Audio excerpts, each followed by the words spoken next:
بسم الله الرحمن الرحيم maanta oo ay taariikhdu tahay 20 bishii 12aad 2021 maalin isniina waxaan shirkeyga jiraad ku saabsan yahay meeshan aad u jeedaan oo ah meeshii xaruntii ciidanka badda ay lahaayeen oo aad u jeedaan sida loo dhisanayo marka taa hadda inta kaga gudbo ciidanka xoogga dalka Soomaaliyeed wuxuu u xil saaran yahay ilaalinta iyo dhowrista qaranka Soomaaliyeed iyo ilaalinta shacabka ummadda Soomaaliyeed waad ogtiin wuxuu dhigooda mar walba u bixinaya waad oo cadawga ummadda Soomaaliyeed ragaadiyay uga ilaalinaya dhigiisa mar walba ugu bixinaya waa inuu dalka dhaartii uu maray uu fuliyo ciidanka xoogga dalka Soomaaliyeed oo aad ogtiin duruufo adag inuu soo maray iyo marxalado kala duwan isagoo mar walba u heelan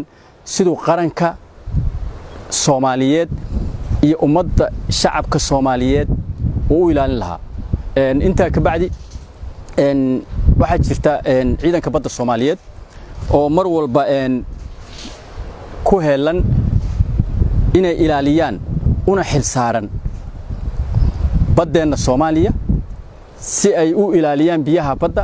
iyo xuduudaheena waxa jirta ciidanka baddu inuu leeyahay hantiyo badan oo maguurta ah oo ay siyaabo kala duwan u isticmaalaan wad la socotaan ciidanka baddu waayatan wuxuu gaaray horumar la taaban karo oo lagu tayeynayo ciidanka agabkiisa iyo xagga ciidannimadaba ciidanka baddu marka wuxuu u xil saaran yahay inuu ilaaliyo oo dhowro biyahaas Soomaaliya aan lagu soo xadgudbin ayna ilaaliyaan waajibaadka ka saaran waxaan nasiib darro ah in ciidankii badda dhulkiisii oo aad u jeedaan oo loogu talagalay meeshii ay ka dhisan lahaayeen xafiisyada ama aanu halkaan ugu talagalnay in dan shakhsiyadeed loo qaato waxa danta shakhsiga ah oo la rabo in laga dhisto guryo lagu raaxaysto guryo lagu maaragtay lagu nasto oo inay hormeed u yihiin madaxda qaranka ugu sareysa waxa nasiib darro ah oo ciidankii badda iyo difaaca xeebaha ee xoogga dalka Soomaaliyeed ay dhabar jab iyo moral jab ku noqotay in dhulkoodii ay boob ay ku dhisanayaan madaxda qaranka ugu sareysay oo ugu horeeyo ra'iisul wasaaraha qaranka Maxamed Xuseen Rooble waxa ayaan darro ah in la hunguriyeeyo hantida maguurtada ee u hartay ciidanka xoogga dalka Soomaaliyeed waxaan leenahay wax soconaya maaha wax la qaadan karana maaha wax la aqbali karana maaha in madaxda dalka ugu sareysay ra'iisul wasaaraha wadanka ugu sareeyay oo boob raba inuu ku dhisto guri shakhsiya oo deegaana inuu ugu dhisto meeshii loogu talagalay in looga dhiso xafiisyada ciidanka badda ee xoogga dalka Soomaaliyeed waxaanu madaxda qaranka iyo shacabka Soomaaliyeed u sheegaynaa in aanan aqbali doonin in hantidii ummadda Soomaaliyeed ee ciidanka aanu u dhaaranay in boob lagu dhisto waxaanan marxaanti marnaba ka noqonayn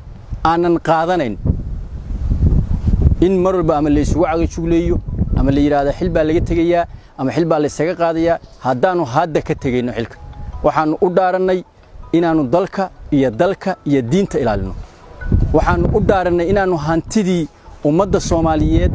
aanu ilaalino waxaanu u dhaaranay in dhiigayaga u bixino oo u shubno inaanu ummadda Soomaaliyeed difaacno inta aanu u dhaaranay ka been sheegi meeyno marxaanti ka noqon meeyno meesha annagu aanu xukunno ciidanka badda iyo difaaca xeebaha Soomaaliya ana mas'uulka marxaantina ka ahaan mayo in dusheeda wax lagu boobo mana ka yeelin cagjuleen baan qaadanayn xilku waa meerto haddaan ka degaynaa laakiin inta aan joogo lagama yaabo in lagu soo xadgudbo hanti qaran leedahay in la boobo shacabka Soomaaliyeedna in la boobo way anaga dhiigayaga u hurnay anaga dhiigayaga u bixinay anaga dhiigayaga aanu ugu talagalnay inay nabad ku noolaa inaanu argagixisada kaga ilaalino inaanu kaga ilaalino baalki laakiin uma aanayma inaan dhulka boobno waxaan leenahay madaxda qaranka ugu sareysa iyo shacabkaba in laga hor yimaado boobka kan aan meelna la isugu soo gabanayn oo la rabo in lagu caadeysto dhulkii xoogga dalka Soomaaliyeed ee leedahay aad baa u mahadsantihiin waa idin salaamaya wassalaamu calaykum waraxmatullaahi wabarakaatu